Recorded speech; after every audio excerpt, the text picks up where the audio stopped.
A refrescante brisa da noite, a luz do luar sobre a escuridão, o som das batidas do coração, a respiração suave e os cabelos balançando. Theo segura a mão dela. Ela não sabe se está sentindo medo ou expectativa, mas ela não consegue mexer a mão. Então Theo a solta, mandando ela ser cuidadosa. Ela fica muito indefesa. Raquel começa a gritar envergonhada e expulsa o Theo do quarto.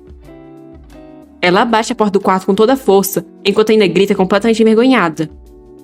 Ela não entende por que agiu assim. Ela ficou parecendo uma lunática. Raquel então começa a chorar, e os guardas espancados perguntam se ela está bem. Ela responde que sim. Foi apenas decepcionante o Grão-Duque ter confundido as intenções puras dela. Theo tenta dizer que não é muito fácil de acreditar depois que ela... Mas Raquel interrompe, gritando que já está muito tarde. Então é para ele ir dormir. Não era a Raquel que estava determinada? Mas ela apenas grita para ele ir dormir. Theo então resolve ir embora. O gosto e o cheiro de sangue que ele sente significa que a maldição ainda está ativa. Sempre que ele passa pela dor da maldição, os efeitos colaterais depois são horríveis. Ele tem coisas como emoções inconstantes e pesadelos. Mas hoje, ele não sente nenhum efeito colateral deixado pela dor. Sentado em sua cama, ele pensa que é estranho. É muito pacífico ficar ao lado da duquesa. Nada acontece, e algumas vezes, os sorrisos escapam. Ele nem sequer se lembrou da maldição que tanto deseja se livrar. Era como se ele fosse uma pessoa normal. As mãos dela estavam frias. Sabendo a terrível realidade da maldição dele, como é possível que ela o trate tão normalmente? Por que ela chorou pensando nele? Ele se pergunta o que pode acontecer, se ele tentar descobrir mais sobre ela. Marcos está informando a Raquel de que o conde desistiu do cerco, o que deixa Raquel completamente desnorteada. Talvez porque as 5 guildas se aliaram a Raquel, então eles tiveram que mudar a estratégia de combate. O exército está recuando lentamente e... Ela quer que ele volte mais tarde? Raquel diz que está tudo bem. É só que ela não conseguiu dormir nada por culpa do Grão-Duque. Quando as pessoas estão determinadas, coisas podem acontecer. Mas eles apenas seguraram as mãos. Ele estava segurando ela tão forte que ela pensou que ele poderia acabar... Calma, ela precisa focar. Raquel pergunta se o conde está se movendo junto do exército e obtém uma resposta positiva. Então ele está confiando nas guildas e avançando sem pensar? As guildas mercenárias são poderosas, mas não é como se fossem tão fortes quando usadas em guerras assim. Sem dúvida tem mais alguma coisa no meio de tudo isso. Algo que pode tornar um conde confiante contra um duque. Será se seria o próprio imperador? As coisas ficariam complicadas, já que a família imperial não pode se envolver em batalhas territoriais entre os nobres. Se for fazer algo, então seria apenas um apoio por trás dos panos. Por isso o conde tentou usar as guildas mercenárias. Mas seu plano acabou sendo destruído por ela ter usado a insígnia, e as guildas terem se unido a ela. Raquel então tem uma ótima ideia. Ela pergunta quando os mercenários chegam, e Marcos responde que daqui 10 dias.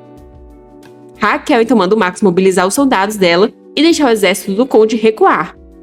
Eles não precisam lutar com aqueles que estão recuando. Marcos pergunta se eles não vão atacar o ponto fraco do inimigo. Se eles atacarem o exército que está recuando, eles seriam capazes de reduzir um bom número dos soldados inimigos. O conde também sabe disso. Marcos diz que eles estão recuando lentamente. Então, se eles atacarem o inimigo que está em alerta máximo, eles não conseguirão grandes resultados. Por isso, atacar seu ponto fraco é algo que eles farão mais tarde. Mas o que ela está pensando em fazer agora também tem relação com esse ponto fraco. O conde ter avançado assim, desenfreadamente, deu uma ótima ideia a ela de como dar um grande golpe nele. Talvez essa guerra acabe com menos destruição do que ela estava imaginando. Ela está doida para voltar logo, para que Alice cure toda essa exaustão mental que ela está sentindo. Enquanto isso, o dia a dia da Alice está sendo apenas perturbar o Arthur. A família imperial não pode intervir nas guerras territoriais entre nobres. Na realidade, em todas as batalhas, sempre um lado foi favorecido pela família imperial. mas tudo foi feito por meios não oficiais. No entanto, como já é conhecido que o motivo dessa guerra é a duquesa Agnus, caso a intervenção da família imperial em apoio aos Vikings se torne pública, a reputação de ambos sofrerá um grande golpe. Por isso, eles tentaram usar os mercenários para mascarar o exército imperial. O imperador jamais ajudará os Vikings, tendo o risco de ser descoberto. Então ele terá que lutar com suas próprias tropas até descobrir um plano confiável. Como uma luz no fim do túnel, a família imperial ofereceu apoio. Mas, como uma terrível tempestade, os Agnes devastaram as esperanças, pegando o apoio das guildas mercenárias. O que aquela mulherzinha fez? Ela só pode estar usando magia negra. O exército dos Vikings já avançou no território Agnus, mas os números não são nem perto do suficiente para formar um cerco. Ele consegue aguentar mais um ano com todos os recursos que tem, então ele precisa achar alguma brecha para atacar as forças da duquesa quando ela estiver recuando. Mas ele tem que destruir a duquesa completamente em um ano. Um homem entra na tenda surpreso. Ele manda o conde se acalmar. O conde está completamente irritado, e para tentar acalmá-lo, o homem diz que tanto faz o que acontecer. Contanto que a família imperial esteja com eles, eles serão os vencedores no fim. O conde concorda, pois a família imperial está ao seu lado, e o homem suspira aliviado. O conde ia dizer mais alguma coisa, mas é interrompido por um cavaleiro que entra desesperado, informando que algo aconteceu com o castelo do condado. Enquanto Raquel trabalha, Theo está de boas no sofá, parecendo bem à vontade. Theo pergunta se ela precisa de ajuda. Essa é uma boa oportunidade para ele descobrir os segredos do ducado. Mas irritada, Raquel responde que não. Além disso, está tudo bem ele ficar tanto tempo fora do escritório assim? Theo responde que a maior parte do trabalho dele é feito pelo assistente dele. Então, normalmente, ele já fica bastante tempo fora. Coitado do Dante. Raquel fica irritada por ele jogar tudo para outra pessoa. Ela então começa a resmungar que nunca imaginou que o Grão-Duque fosse tão preguiçoso. Theo acha ela muito corajosa, pois se fosse outra pessoa, já teria morrido em diversas ocasiões. Raquel questiona se ele quer entrar na fila das pessoas que querem matar ela. Irritado, Theo manda ela não dar a vida ao inimigo tão facilmente. Enquanto ele estiver ali, ninguém terá coragem de atacar. Raquel diz que é claro que ela não vai fazer isso. Além disso, como ela não saberia dessas coisas? Ela sabe bem que está em guerra, e sabe quem é a pessoa na frente dela. Mas Theo apenas volta a ficar bem tranquilo no sofá, e Raquel volta a trabalhar. Theo pensa que ela é uma mulher interessante em muitos aspectos. Mesmo com ele ali, e sem nunca sequer ter participado de uma guerra, ela está avançando contra o conde com total confiança. Raquel se lembra de algo e pergunta se ele leu a carta que o pobre assistente dele enviou. Theo responde afirmativamente. A carta informava que a família imperial formou em segredo um exército para apoiar o conde, mas no fim foi um completo fracasso. O imperador tentou utilizar as guildas mercenárias para mascarar as tropas imperiais, mas acabou não funcionando, pois as 5 guildas se juntaram à duquesa Agnus. Além disso, como o conde deixou um baixo número de soldados protegendo o condado, a duquesa utilizou 5.000 homens para retardar o recuo do conde e servir de distração enquanto enviava tropas separadamente. Ela assumiu total controle do condado, que foi deixado sem o senhor. Em pensar que ela conseguiu elaborar táticas sem derramamento de sangue. Acreditando fielmente na ajuda imperial, apenas 500 soldados estavam protegendo o condado. Com milhares de soldados bem na sua frente, era praticamente impossível que o conde impedisse a invasão do condado. Theo comenta que ela fez escolhas bem bonitinhas. Ele se pergunta como ela chegou nessa ideia. Raquel fica confusa com o súbito comentário, mas ela diz que infiltrações são bem melhores do que cercos. Caindo na gargalhada, ela diz que até parece que ela iria perder uma oportunidade de ouro dessas. Claro que ela já conhecia como os personagens agiam porque leu a história e estudou sobre eles com antecedência. No fim, foi um aprendizado útil. Rupert relatou que após a invasão, todos os membros da família, empregados e soldados foram desarmados e presos. Raquel mandou que impedisse que qualquer mensageiro fosse enviado. Então o conde só descobrirá que seu castelo foi tomado quando chegar no território. Enquanto isso, Theo já caiu no sono. O fim dessa guerra está próximo. Raquel pergunta ao Grão-Duque se ele gostaria de acompanhar ela. pois ela precisa ver como o Conde Wickens planeja retomar o que perdeu. Anne está se tremendo toda ao arrumar o Grão-Duque. A pobre está morrendo de medo. Raquel pergunta se ele está pronto. Ela comprou aquela roupa para ele como forma de gratidão pela vez que ele emprestou a capa a ela. Como ele sempre usa roupas pretas, ela pensou que cairia bem alguma roupa mais clara.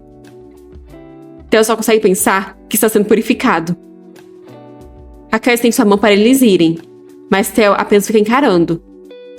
Ela pergunta se ele não quer, mas o que o Theo está olhando é que ela está se tremendo toda. Ela não estava confiante. Raquel fica para baixo, pois ele só segura a mão dela quando precisa, enquanto ela não tem essa vantagem. Mas então, Theo estende a mão para ela. Raquel estende sua mão para pegar a dele, enquanto agradece. Como sempre, as mãos dele são quentes. Ela sente como se o calor que emana dele dissesse que ela é capaz de suportar tudo. Mas ela não é tão forte quanto ele. Com o avanço dos cavaleiros vindo do condado conquistado e dos cavaleiros que estavam na linha de frente, o exército do conde, que estava sendo pressionado por ambos os lados, foi completamente aniquilado em pouco tempo. Mesmo os cavaleiros águios não atacando civis, a pressão psicológica causada naqueles que estavam tentando miseravelmente proteger seus lares, junto com as ordens controversas do seu senhor, foi o que culminou no desastre e no colapso da moral dos cavaleiros. Os cavaleiros são pessoas, pais e filhos. Assistir seu lar colapsar, sabendo que não podia fazer nada, seria o limite da sanidade de qualquer humano. Tudo isso ocasionou a rendição dos cavaleiros, dando uma vitória esmagadora ao Ducado Agnus. Um servo está informando para o imperador que a duquesa Agnus venceu. Ela assumiu o controle do condado, e tanto o conde quanto sua família serão executados naquela noite. Irritado, o imperador questiona a respeito das 5 guildas. O servo informa que foi um fracasso, pois eles se aliaram à duquesa. Furioso, o imperador questiona como eles chegaram em um consenso de união geral sem um rei. E bem, foi graças ao rei mercenário, um mero mercenário comum. Ele matou um dos subordinados do imperador alguns anos atrás. O motivo foi porque o nobre assassinou alguns mercenários. Ele ousou matar o subordinado do imperador só porque ele massacrou alguns insetos. Mas não há nada mais fácil do que lidar com esses vermes. Basta ter ouro. Com ouro, os próprios insetos se atacam e se levam à miséria. A esposa do rei mercenário não era diferente. O imperador tentou usar os mercenários a seu favor depois de se livrar do rei deles. Mas como a duquesa conseguiu o apoio das 5 guildas? O servo diz que na informação tem que descobrir. Mas o imperador diz que já é tarde demais agora. Então manda ele enviar uma mensagem à duquesa Agnus, pois eles não podem perder o Conde Wickens assim. Raquel está olhando seus soldados da varanda. Depois ela se vira e entra em uma sala. Parece que ela está na mansão do conde. E vendo todas as riquezas existentes ali, ela comenta que ouviu rumores de que a riqueza dos Wickens superava a de um marquês. E parece que é mesmo verdade. O conde recebeu a proteção do imperador usando esse dinheiro. Pouco antes do conde e da família dele serem decapitados, uma carta do imperador chegou. Foi bem cômico ler aquilo. A carta dizia: Parte meu coração ver meus nobres companheiros lutarem e derramarem sangue de tal forma. Por isso, declaro o fim dessa guerra. Uma completa maluquice o imperador querer declarar o fim de uma guerra ganha. O sangue dos cavaleiros da Raquel foi derramado naquelas terras. Então, como esse seria o fim? O imperador cego pela ganância, onde bastou um acordo que o beneficiaria, que ele rapidamente mudou de ideia. Ele virou as costas aos Wickens, usando uma carta fajuta com palavras cobertas de hipocrisia. Raquel queria seguir um caminho diferente, mas pessoas perderam suas vidas nessa guerra. Guerras são brutais e sem sentido. Os soldados se tornam meros peões que se sacrificam por seu líder. E tudo isso por causa da cobiça humana. Raquel observa a noite do lado de fora. Em seu rosto há uma expressão triste. De repente, alguém entra no quarto. É o Theo, que comenta que ela não parece feliz. Raquel explica que essa é a primeira vez que ela mata alguém. Ela não perdoou nem a família dele. Theo tenta tranquilizá-la, dizendo que eliminar por completo o lado perdedor da guerra é algo fundamental para manter um futuro seguro. Raquel fica pensativa, mas depois ela pergunta se o Theo quer beber um pouco com ela. Theo fica irritado, perguntando se é assim que ela quer retornar aos velhos hábitos. Mas não é algo que ela consiga suportar. Ela executou uma família com pessoas inocentes. Não foi fácil tomar a decisão de matá-los. Então ela pergunta, como assim velhos hábitos? Se isso é apenas para comemorar a vitória. Eles devem beber e se alegrar um pouco. Amanhã eles voltarão ao ducado. Raquel terá que compensar e consolar a família das vítimas dessa guerra e realizar os funerais deles, além de ter que buscar a Liz. Mas ela precisa lavar suas mãos antes, pois elas estão cheias de sangue. De qualquer forma, ela ficará bem ocupada. Theo manda ela parar de beber, pois isso a deixa feia. Raquel pergunta se ele não pode relevar só um pouquinho. Desde a tentativa de assassinato, ela tem sentido medo. Ela esteve tão perto da morte. Theo diz que se ela vai continuar falando essas coisas estúpidas, ele vai embora. Raquel sabe que é estúpido, mas não tem como ser tão forte quanto ele. Seus olhos estão se enchendo de lágrimas, e Theo fica chocado ao ver essa cena em sua frente. Ela tem certeza que ele também já teve esse mesmo sentimento algum dia. Ela começa a se aproximar dele, até repousar sua cabeça no peitoral dele. Ela se desculpa com ele, pois ela não pode ser tão forte quanto ele. Mas ela tem alguém para proteger. Então ela precisa assumir essa posição pelo bem da Liz. No entanto, até mesmo o vinho se parece com sangue. O sangue do conde e da condessa que choraram e imploraram por misericórdia. Mesmo se forçando a beber o vinho, ela sente como se estivesse ouvindo os gritos deles.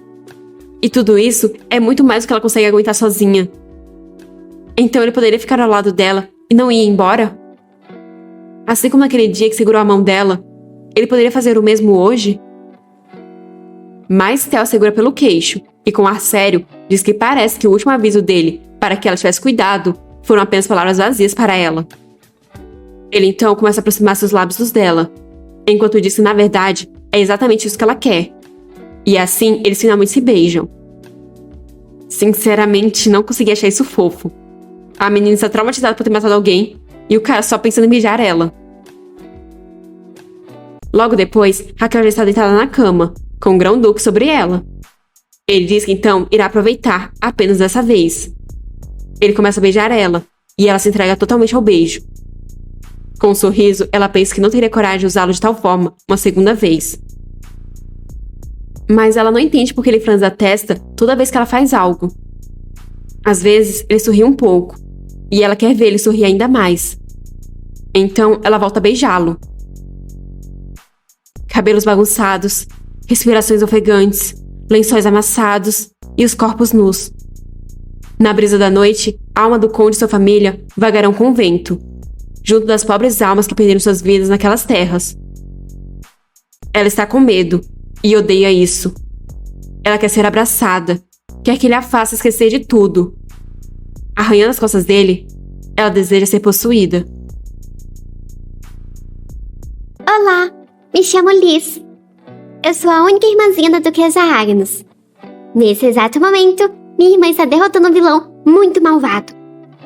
E ela me deixou na mansão de outro nobre para que eu não fosse arrastada para toda essa situação. E este nobre é o Grão-Duque Lexville. A mansão do Grão-Duque é gigante, muito brilhante, e é como se o imperador vivesse ali. Mas por algum motivo, não acho que se adequa a mim. Além disso, por que estou com esse sentimento? Um sentimento de que algo muito desagradável aconteceu. Arthur parece irritado pela Liz ter o encharcado todo. Ele estava quieto no canto dele, então por que eles estão incomodando? Liz informa que porque está de mau humor. Mas Arthur não entende porque ela está descontando isso nele. Liz questiona se ela deveria descontar em outra pessoa, o que deixa Arthur animado. Ele diz que sim, ela deveria atazanar outros cavaleiros. Liz estava enxugando as mãos na roupa da Bella, mas então, com um olhar ameaçador, chama a Bella. E, como se entendesse o que iria acontecer, Arthur pede desesperado para ela continuar irritando só ele. Então a sala fica no mais completo silêncio, e Liz saiu vitoriosa, enquanto Arthur está surtando por não poder nem ao menos dar umas palmadas nessa festinha. Liz vê um piano e começa a correr até ele animada, deixando Arthur e Bella para trás, sozinhos. Vendo como Bella parece assustada com isso, Arthur diz que ela não precisa ter medo, pois assim como naquela hora, ele não tem intenção de machucar ela. Mas ainda assim, ele pede desculpas por aquilo. Bella diz saber que ele fez aquilo para conter a jovem senhorita. Então ela agradece por ele ter feito e falado o que era necessário para Liz. Arthur pergunta se não era para Bella conseguir conter a Liz nessas situações. Mas Bella explica que ela é apenas uma pessoa normal, enquanto a Liz não é. É ridículo pensar que ela, uma pessoa normal, poderia fazer algo para conter a jovem senhorita. Como ela ousaria? Olhando para Bella, Arthur pensa que quando ele colocou a espada no pescoço dessa empregada, a intenção de matar aquela menina era a mesma que a de um assassino real. Qualquer movimento errado que ele fizesse naquela hora poderia transformar aquele lugar em um mar de sangue. Isso significa que essa mocinha se importa muito com a empregada. Arthur diz conseguir ver o quanto a Bella respeita aquela criança, mas ela deveria saber de uma coisa. Contanto que a Bella não trai a Liz, Liz nunca vai machucá-la e sempre vai ouvi-la. E daí que a Liz é uma pessoa normal? Ela ainda é apenas uma criança mimada que a Bella está criando. Então tudo que fizer será pelo bem da Liz, e ela irá escutar a Bella. Bella fica surpresa, e as palavras de que a Liz é apenas uma criança entram em sua mente. De forma animada, Liz chama a Bella para ver as bolhas que ela está fazendo com água. O rosto inocente e animado de uma criança. Arthur diz que já chega de brincar com a água e o piano, e diz para eles verem se as respostas das cartas que enviou a duquesa já chegaram, pois o Dante já está vindo. Liz diz saber disso, e é por isso que ela está esperando ali. Arthur acha ela apenas muito barulhenta. Ele tampa os ouvidos e dá a língua para ela, a deixando furiosa. Liz então começa a perseguir ele com água, enquanto Arthur foge. Bella então percebe que no fim das contas, uma criança ainda é humana. E assim chegamos ao fim de mais um episódio. Deixem um like, um comentário e até a próxima!